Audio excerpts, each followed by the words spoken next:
नमस्कार दोस्तों, स्वागत है आप सभी लोगों का एक बार फिर से। सबसे पहले तो मैं आप सभी को दिखाना चाहूंगा इस प्रकार मेरे हाथ में रखे हुए ये बीज को देख लीजिए। चमत्कारों से भरा हुआ है ये बीज, और ये बीज आपको मैं जो दिखा रहा हूं ये बहुत ही आसानी से आपको मिल जाएंगे। अगर आप गांव में रहते हैं तो एक पौधा है, उनका ये बीज है चमत्कारों से भरा हुआ। आज मैं आप लोगों को इन्हीं का दिव्य एवं चमत्कारिक प्रयोग बताऊंगा और इसका आयुर्वेदिक लाभ भी बताऊंगा।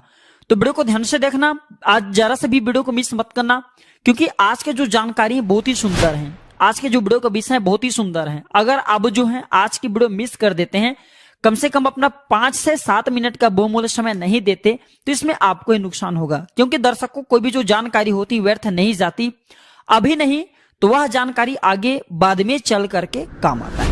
सबसे पहले तो ये बीज देख लीजिए, कुछ इस प्रकार से बीज हैं। फिर मैं आप लोगों को बाद में इसके पौधे की पहचान कराऊंगा। मेरे हाथ में रखे कुछ इस प्रकार से बीज हैं। बहुत से लोगों को ये बीज देख करके समझ में आ गया होगा। इसको रगड़ने से इसमें आग जैसा तीपान आ जाता है, अर्थात इसमें आग जैसा जो गर्मी होती है वो आ जाती है। ठीक है, ध्यान से देखिएगा। इसमें एक प्रकार के कहा जाए घर्षण करने से एक प्रकार के गर्मी आ जाती है, और किसी को टच कराते हैं। बचपन में काफी इनसे खेले भी हैं। तो ये जो चमत्कारों से क्यों भरे हैं, इसके अंदर में कौन कौन सी चमत्कारिक गुण पाई जाती, कौन से आयुर्वेदिक प्रयोग पाए जाते हैं, धार्मिक इसका लाभ क्या है, इसे क्या प्रयोग में लाए जाते हैं, सारी जानकारी इस वीडियो में मैं आप लोगों को, सारे दर्शकों को विस्तार से बताऊंगा। सर्वप्रथम तो हमें गर्व होना चाहिए कि भारत भूमि में आज भी हमारे घरों के आसपास में इस प्रकार के पेड़ पौधे पाए जाते हैं जो कि हमारे लिए काफी कीमती हैं। ये चमत्कारों से भरे हुए हैं, लेकिन जानकारी के अभाव में या यूं कहूं तो कोई लोग सही तरीके से हमें दिशा निर्देश नहीं देते, तो ये पेड़ पौधे केवल हमारे लिए घास फूस ही रह जाते हैं, साधारण पौधे ही रह जाते हैं। और अधिकतर देखा जाए तो मैं जो ये बीज दिखा रहा हूं, ये इसके जो फल होता है, इसके जो एक प्रकार के फल होता है, ये उसी के अंदर में इसका बीज पाए जाते हैं। इसके अंदर में काफी कांटा पाए जाते हैं, इसके फल के अंदर में काफी कांटा पाए जाते हैं। इसके जो पौधे हैं उसके अंदर में भी काफी कांटा होते हैं, कटेला पौधे हैं। और सभी दर्शकों को बताना चाहूंगा, जिस पौधे में जितना ज्यादा कांटा होती है, जिस पौधे में जितना ज्यादा कटेला होती है, वो बहुत ही ज्यादा आयुर्वेदिक एवं चमत्कारिक गुण से भरे होते हैं। क्योंकि आप सभी दर्शकों को जरूर पता होगा जो गुलाब की फूल है कितना खूबसूरत होते हैं, कितने अच्छे होते हैं, और इसे प्राप्त करने के लिए कितना कठिन का हमें जो है सामना करना पड़ता है, क्योंकि उनके आसपास में बहुत सारे कांटा होते हैं। इसी प्रकार ये जो चमत्कारिक पेड़ पौधे होते हैं, इसके अंदर में बहुत ही चमत्कारिक लाभ होते हैं, इसके अंदर में बहुत ही दिव्य गुण होते हैं। इसलिए इसकी सुरक्षा करने के लिए आसपास में बहुत सारे कांटा होते हैं, ताकि कोई भी व्यक्ति या फिर कोई भी जो जंगली जानवर है या फिर जो पशु है उसे साधारण समझ करके ना खाएं या फिर इसे नुकसान करने से बचे। तो इसका कौन कौन सा प्रयोग, इसके नाम जान लीजिए। तो सर्वप्रथम इसका नाम है करंज। ध्यान से देखिए, इसे करंज के नाम से जानते हैं। बिहार में इसे करंजवा के नाम से जाना जाता है। कई जगह इसे लता करंज के भी नाम से जानते हैं। इसे तेलुगु में कागू के नाम से जानते हैं। इसका हिंदी नाम पापर भी है। इसे ओरिया में कोनिया के नाम से जानते हैं। इसे ओरिया में कोनिया के नाम से जानते हैं। और ये बीज देख करके पहचान लीजिए, शायद आपको समझ में आ जाएंगे कि इसे आपके यहाँ किस नाम से जाना जाता है। शायद इसका अंग्रेजी नाम हमें पता था, इसका अंग्रेजी नाम है इंडियन बीज। ठीक है, इसका अंग्रेजी नाम है इंडियन बीज। इसे कई जगह पोंगम ऑयल ट्री के नाम से जानते हैं। ठीक है, पोंगम ऑयल ट्री के नाम से जानते हैं। अब आइए हम सर्वप्रथम तो इसका आयुर्वेदिक लाभ बताएंगे, फिर इसका हम दिव्य एवं चमत्कारिक प्रयोग बताएंगे और इसका धार्मिक लाभ भी बताएंगे। आयुर्वेदिक 4 से 5 इसके लाभ बताऊंगा जो कि आपको आगे चल करके काम आते हैं। क्योंकि आयुर्वेदिक पेड़ पौधे के लाभ सीख जाएंगे तो आप कभी फिर बीमार नहीं पड़ेंगे। पेड़ पौधे से बहुत सारी बीमारियों के स्वतः आप उपचार करा सकते हैं। आप इस प्रकार की जानकारी को सीख करके वैद्य का भी काम कर सकते हैं, लोगों को भला कर सकते हैं, पुण्य प्राप्त कर सकते हैं, और आप अपने रोजी रोटी भी निकाल सकते हैं। प्राचीन ज्ञान चैनल का मकसद है जनहित एवं जन कल्याण करना, इसलिए आप सभी दर्शकों को इस प्रकार ज्ञान भरी जानकारी बताता हूं ताकि आप सभी दर्शकों का कल्याण हो। तो आप हमारे समाज कल्याण में इस प्रकार के जो चल रहे हैं, एक प्रकार के कार्यक्रम है, आप इसमें हमें योगदान जरूर दीजिए। हमारे चैनल को सब्सक्राइब कर हमारे सपोर्ट जरूर करें ताकि हम पेड़ पौधे की जानकारी भारत भूमि के हर गाँव में, हर कस्बों में, हर शहरों में यूट्यूब चैनल के माध्यम से आम जन तक पहुंचाने के जो प्रयास करें वो सफल हो।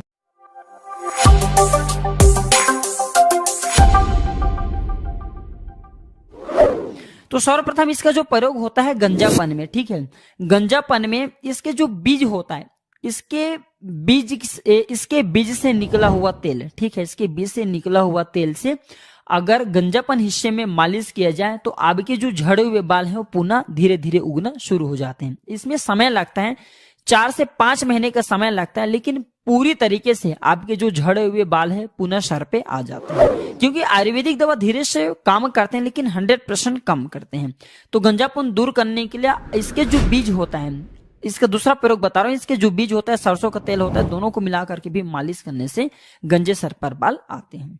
इसके बाद ये दांत दर्द का रामबाण दवा है। इसके बीज को जला करके भस्म तैयार कर लीजिए। ध्यान से सुनिए, इसके बीज को जला करके भस्म तैयार कर लीजिए और इस भस्म को आपके जिस हिस्से में दांत में दर्द हो रहा है उस हिस्से में लगाइए। तो ये दांत के कीड़े को तत्काल मारता है और किसी भी प्रकार से पारिया के कारण, दांतों में सड़न के कारण, दांतों में बैक्टीरिया के कारण, किसी भी कारणवश अगर आपके दांतों में दर्द बना हुआ है तो वह दर्द जड़ से समाप्त हो जाते हैं। इसी के साथ दर्शकों, आप में से अधिकतर ऐसे लोग हैं जिसे खांसी की समस्या जरूर आता होगा, ठीक है, जो छोटे बच्चे ने खास करके खांसी अधिक आता है। तो ग्रामीण इलाकों में आज भी इसका प्रयोग कराते हैं। हमारे गुरु भी कहा करते थे 1 से 3 ग्राम इसके जो बीज हैं, इसके चूर्ण को, अगर आपको भी अस्थमा की समस्या है, लंबे समय से आपकी खांसी ठीक नहीं हो रही, सांस फूलते हैं, तो 1 से 3 ग्राम इसके बीज के चूर्ण को मधु के साथ में मिला करके, मधु किसे बोलते हैं, शहद, जिसका हम अंग्रेजी नाम बोलचाल की भाषा में बोलते हैं हनी, ठीक है। तो इसके बीज का चूर्ण और मधुरस, ये दोनों को मिला करके चाटने से किसी भी प्रकार की खांसी हो, जैसे कुकुर खांसी है, काली खांसी है, या फिर अस्थमा के संबंधी समस्याएं, अस्थमा की जो बीमारियां हैं, या फिर सांस फूलने वाला जो समस्या, सारे समस्या ठीक हो जाते हैं। इसका 3 से 4 दिन प्रयोग करना होता है। अस्थमा में थोड़ा लंबे समय आपको लगेंगे, लेकिन खांसी में 3 से 4 दिन में ये ठीक करा देते हैं। इसके बाद अगर आपको भूख नहीं लगती, आप में से अधिकतर ऐसे लोग हैं जिन्हें भूख नहीं लगते होंगे या फिर पेट में दर्द बना होता है। ध्यान से सुनिए, किसी भी प्रकार के आपके पेट में दर्द हो रहे हो तो इसके 1 से 2 ग्राम इसके फल, इसके जो फल हैं, इसके 1 से 2 ग्राम इसके फल को आपको भून लेना है। आपको इसे आग में जला लेना है, भून लेना है। और जितने मात्रा में आप इसका चूर्ण ले रहे हो, जैसे 1-2 ग्राम इसकी चूर्ण ले रहे हो, तो 1 से 2 ग्राम आपको सेंधा नमक लेना है। उतनी ही मात्रा में आपको सेंधा नमक लेना है और इसे मिला करके आपको खाना है, दोनों को मिला करके खाना है।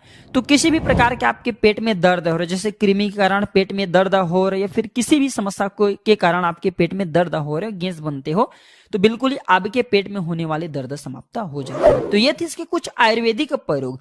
इसके आयुर्वेदिक प्रयोग के अंतर्गत बवासीर, गला का खराश, गठिया की जो दर्द हो रहे हैं वो भी इसी से ठीक होता है। कभी इसके बारे में विस्तार से बताऊंगा। चलिए अब मैं आप लोगों को इसका धार्मिक प्रयोग बताता हूँ। इसका हमारे धार्मिक मान्यता में पेड़ पौधे के रिलेटेड जो जितने भी ये, क्योंकि ग्रह को भी संतुलित करने का काम करते हैं, तो पेड़ पौधे की इसके कौन से हिस्से का कौन सी पीड़ा को दूर करने के लिए धार्मिक में इसका महत्व बताए गए हैं। वनस्पति शास्त्र के अनुसार अगर किसी को पीलिया की बीमारी हो या फिर सूर्य संबंधी पीड़ा हो, ध्यान से सुनिए, क्योंकि सूर्य को ग्रहों का राजा कहा जाता है। नवग्रह में जो राजा कहे गए हैं आदित्य भगवान सूर्य नारायण। तो इसके पंचांग से, इसके जो पंचांग होते हैं, इसके पंचांग को, ठीक है, नहाने के पानी में डाल लीजिए, उबाल लीजिए। अब इसके पंचांग को, जिसे पीलिया की बीमारी हो या फिर सूर्य पीड़ा सता रहे हो, सूर्य पीड़ा में चर्मा की बीमारी भी आती है, तो केवल 3 दिन आपको रविवार और बुधवार के दिन में केवल 3 बार आपको नहलाना है। कैसा भी किसी भी प्रकार के चर्म संबंधी बीमारी हो, पीलिया के रोग हुआ, ठीक हो जाते हैं। या फिर आप 3 बुधवार नहला ले या फिर 3 आपको रविवार नहलाना है। इसके बाद स्थिर ग्रह को जागृत करने के लिए, जैसे कि आपके जो कुंडली में ग्रह स्थिर हो गई हैं, आपके भाग्य साथ नहीं दे रहा, आपके भाग्य चमक नहीं रहे, आपके जो दिन जो रोटी रोजी के एक प्रकार के साधन होते हैं बिल्कुल स्थिर चल रहे हैं, तो आपको करना क्या है, स्थिर ग्रह को मजबूत करने के लिए आपको ये जो देख सकते हैं बीज, इसका बीज का प्रयोग कराना है। ठीक है, इसे किस प्रकार से बीज का प्रयोग कराना है, आपको अंगूठी के भांति या फिर गले में लॉकेट के भांति आपको इसे पहनना है। बिल्कुल आप लॉकेट के भांति चांदी में मड़वा करके धारण कर सकते हैं, बहुत आसानी से ये बन जाते हैं। तो बहुत ही लाभ देते हैं आपके ग्रह को, जो ग्रह आपके कहा जाए आपको नुकसान पहुंचाते हैं, या फिर जो ग्रह आपके स्थिर है जागृत अवस्था में उसे जगाने का काम करते हैं, मजबूती प्रदान करते हैं। ये भी कहा जाता है माला बनाकर करके इसके पहनने से नजर दोष नहीं लगते। आज भी छोटे बच्चे को बहुत जगह आप देखना, छोटे बच्चे को इसके माला बना करके पहनाते हैं, नजर दोष नहीं लगने देते। इसके माला सिद्धियों के लिए भी लोग बनते हैं, जैसे कि जो साधु संत महात्मा लोग हैं, हमने अधिकतर इसके माला पहने हुए तांत्रिक लोगों को ही देखा है। तो इसके माला बना करके धारण करने से सिद्धि की प्राप्ति होती है। कभी इसके बारे में बताऊंगा कौन सी सिद्धि की प्राप्ति होती है। इसके बीज घर के वास्तु को भी मजबूत करने का काम करते हैं। इसके बीज को अगर आप अपनी जमीन में या फिर घर में, जैसे आप वास्तु मानते हैं, जो लोग मानते हैं उनके लिए बता रहा हूँ, ठीक है, क्योंकि वास्तु घर के मजबूत होते तो हमारे घर में धन दौलत का आगमन भी होता है। तो इसके 5 बीज को लाल कपड़े में बांध करके आप अपने घर के उत्तर दिशा में रखते हैं, तो इससे आपके घर के वास्तु मजबूत होते हैं। इसी के साथ आपके घर में धन आगमन का साधन खुलते हैं, आपके घर में तेजी से धन आते हैं, सभी मार्ग से धन आना शुरू होते हैं। आप चाहते हो तो इसके बीज को जमीन में आप अपने घर में दबा करके भी रख सकती हैं। फिर घर के मुख्य द्वार है, वहां पे इसके 5 बीज को लाल कपड़े में बांध करके रखते हैं, तो ये घर को पूर्ण रूप से सुरक्षा प्रदान करते हैं। आपके घर में वास्तु कमजोर हो उसे प्रबल कर देते हैं, अर्थात आपकी जो वास्तु कमजोर जो आपको नुकसान करें उसे इस प्रकार से प्रबल करेंगे कि आपको फायदा पहुंचाना शुरू कर देते हैं। इसी के साथ ये आपके घर में औरा को बढ़ाते हैं, जिससे दूसरे व्यक्ति की बुरी नजर नहीं लगती। चलिए मैं आप लोगों को अब इसका 2 गुप्ता प्रयोग बता रहा हूं, शायद ये गुप्ता प्रयोग आपको कोई नहीं बताएंगे। वीडियो में कंटिन्यू बने रहना। अभी तक वीडियो को लाइक नहीं किया तो वीडियो को लाइक कर चैनल को सब्सक्राइब जरूर कर लेना, और कमेंट बॉक्स में जय हिंद जय आयुर्वेद जरूर लिखना, क्योंकि हमें गर्व होना चाहिए कि हमारे भारत भूमि में आज भी इस प्रकार के पेड़ पौधे हैं जो कि हमारे तमाम प्रकार की समस्याओं को चुटकी में दूर करने में समर्थवान है। लेकिन जानकारी के अभाव में इस प्रकार के पेड़ पौधों की मिलने वाले जो फायदा इसे हम अनजान रह जाते हैं। भारत माता के गर्भ में आज भी इस प्रकार के पेड़ पौधे हैं, और हमें गर्व होना चाहिए कि भारत भूमि में ये पेड़ पौधे हमारे लिए अमृत तुल्य है। तो इसका सिद्ध अंजन तैयार किया जाता है। सिद्ध अंजन के मतलब इसके अंजन को लगा करके इसका काजल बनाता है। आप इसे लगा करके देवी देवता एवं दिव्य शक्तियों के दर्शन कर सकते हैं। लाखों वर्ष आप साधना करेंगे, तपस्या करेंगे, फिर भी देवी देवताओं को देखना बहुत ही कष्ट है। कोई भी व्यक्ति देवी देवताओं को देखने के लिए सिद्धियों की प्राप्ति करता है, बहुत ही कठिन तपस्या करना पड़ता है। इसे आप बहुत ही साधारण से आप इनका प्रयोग करके देख सकते हैं। मैं जो जानकारी बता रहा हूं ये वनस्पति शास्त्र के आधार पे बता रहा हूं। इसका सिद्ध अंजन तैयार किए जाते हैं। तो इसके बीज का भस्म बनाना होता है। रवि पुष्य नक्षत्र, गुरु पुष्य नक्षत्र, कृतिका नक्षत्र, या फिर होली या फिर दीपावली, या फिर कोई अच्छे बड़े जो दिन है, जैसे सूर्य ग्रहण है, चंद्र ग्रहण है, तो इस प्रकार के दिन को शुभ दिन कहे जाते हैं धर्म के दृष्टि से, तांत्रिक की दृष्टि से। तो इसके बीज का भस्म, ध्यान से सुनिए, इसके बीज का भस्म और काला अंकोल का तेल, ये दोनों को मिलाकर के नेत्र में काजल की तरह लगाने से आपके घरों के आसपास में रहने वाली दिव्य शक्तियां एवं आकाशचरी, जो आकाश में उड़ने वाली जो दिव्य शक्तियां होती हैं, देवी देवता होती हैं, भूत प्रेत होते हैं, पिशाच होते हैं, फिर बहुत सारे गण आ जाते हैं देवी देवताओं की। इस प्रकार की दिव्य शक्ति को आप अपनी नग्न आंखों से इसका सिद्ध अंजन लगाने के बाद देख सकते हैं। इसका एक और दुर्लभ प्रयोग है। कृतिका नक्षत्र में इसके जड़ को ला करके हाथ में बांधने से आपके शरीर में हाथी जैसा बल आ जाते हैं। बिल्कुल ही अगर आप हाथी से लड़ेंगे तो हाथी को भी कृतिका नक्षत्र के दिन अगर आप इसके जड़ को रख करके लड़ते हैं तो हाथी को भी पटक दोगे, हाथी को हरा दोगे, इतना ज्यादा शरीर में बल प्रदान करते हैं। लेकिन हाँ, आपको कृतिका नक्षत्र का ही चुनाव करना है, क्योंकि अलग अलग पेड़ पौधे अलग अलग नक्षत्र में जागृत अवस्था में होते हैं। तो आशा करता हूं कि करंज के बारे में जो दिव्य एवं चमत्कारिक प्रयोग बताए हूं, शायद यह प्रयोग आपके जीवन में मंगलमय एवं कल्याणकारी साबित जरूर होंगे। यह जानकारी कैसा लगा हमें कमेंट सेक्शन में जरूर बताइएगा। आज की जानकारी पर समाप्त करता हूं दर्शकों। वीडियो देखने के लिए धन्यवाद। नमस्कार। जय हिंद जय आयुर्वेद।